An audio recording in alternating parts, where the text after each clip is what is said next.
hit the machine here, and I'll promise I won't take up too much of your time. I appreciate the call. We're looking forward to having you guys here at the first. Yeah, this is a brand new building. It's only about 2 years old, and it's about 8,000 seater. Is it going out playing rooms this size? We started doing this in September.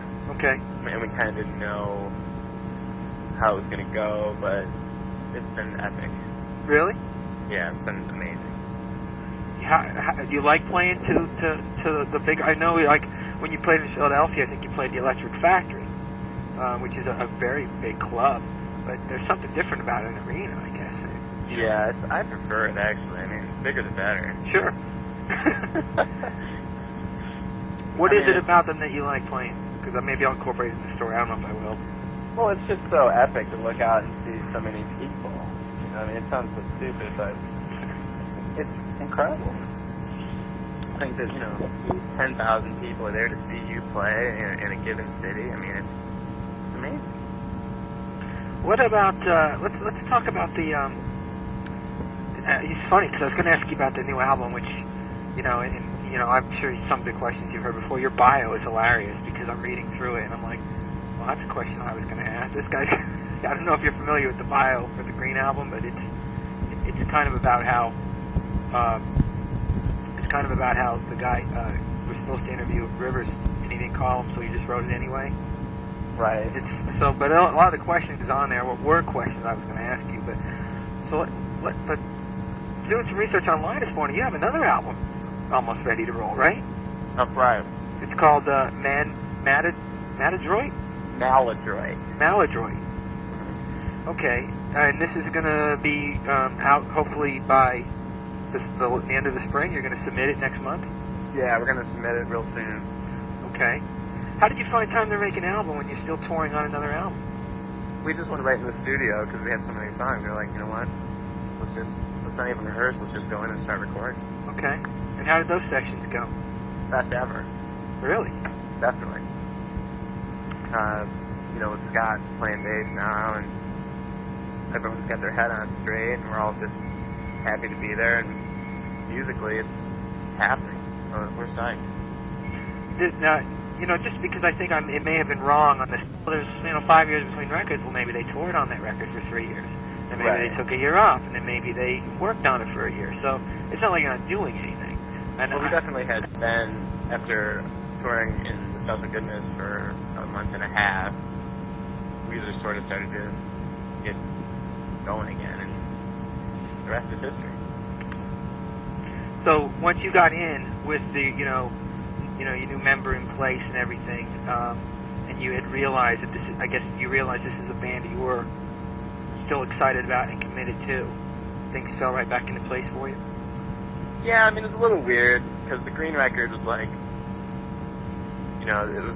people were anticipating it, and I think we kind of erred on the cautious side with that record. Okay. It's a little stiff. I mean, it's good. The songs are good. But then we started realizing we were playing them differently live, and just, like, I stopped using the click track, and we just sort of let it breathe, and especially when Scott stepped in, and he's a monster, so he really opened us up to feeling stuff out more. Now this new record is just a continuation of our musical growth, especially performance-wise. How much is Weezer a reflection of where you're from, being a Los Angeles fan? I saw an interview with Chili Peppers and Everclear and back in the 80s with the metal stuff. They definitely seem like a lot of groups from LA are products of their environment. But I don't know if that's true with your band. I read a quote where you said you're just a classic, garage band. I think that was maybe you said it, or maybe it was Rivers that said it in one of the interviews I read. It's true. I mean, it's totally true. It just happened to be that the garage is in Los Angeles. Does that bleed into the band at all, that environment? I'm always excited when people call us a Los Angeles band, because I think Los Angeles is a really interesting place to be. Sure. And none of us are natives, so I guess really hardly anybody is a native here, but it's cool. what I have to say about that. Fair enough. Fair enough. What about this tour? This is, I think it's called the Midget Tour, or this little swing you're doing? Well, it started because the first thing we did in September was like 12 days or something. So we called it a Midget Tour. And it went so well that we extended it, so it was called the Extended Midget Tour. Okay. And now, I don't know, what are they calling it, like this ultra mega extended midget tour or something. I don't know.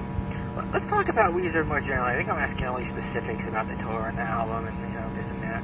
Let me ask you something a little more, two more, more general questions.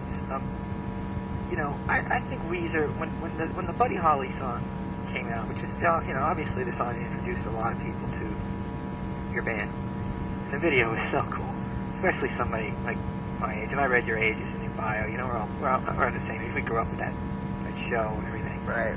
I tell people that the week when the Fonz was suspended in midair over the garbage cans was absolutely the longest week of my life. Oh, definitely. I mean, that's all anybody talked about in school, but it's such a great pop song, and that's what I was writing music at the time, and I think I put it in my year in review as one of the best songs of the year or something. Just a great pop song, and I think that, I think Weezer is a power pop band. Not anymore, excuse me. Well, talk to me about it. Well, what are you? I think that that's true, in a sense.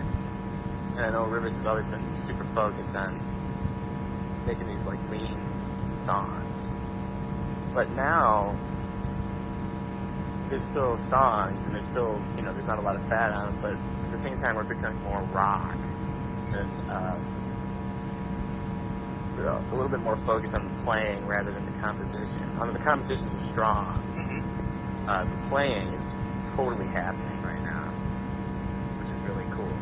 Because, like, Pinkerton, you could sort of see, like, well, they're trying to play something crazy, but it's not all there.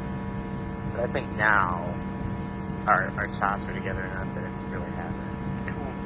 My last question for you is simply about the show. This will be the first time you've played this area. We're going to run this story in the paper a couple days before the show, so people will read this, and maybe they'll decide, based on what you say, if they want to come out there. What kind of performance do you give? I've never seen you live. What's your approach when you finish that sound check and you're about to, you're in the dressing room ready to go out there and play in front of 5,000 to 10,000 people? What's the goal of your band? We just walk out there like we're walking into someone's living room. There's no insane drinking or drug taking or anything. It's all pretty normal stuff, actually. And we just try and go out there and deliver a big rock show. Cool. But it's really kind of traditional, though. A lot of, like, some lights are important to it. It's not so stupid, but there's just not a lot of gimmicks. Just a lot of just solid, cool stuff going on. No, that's cool, man. That's what I would hope for, and that's what I'm looking forward to seeing it myself. I will make sure you get a copy of this story. Cool. You might see it around the country, actually, because I go on the wire, so maybe you'll see it in too many towns for your liking. You're going global, dude. Yeah, but I like the band, so it'll be cool.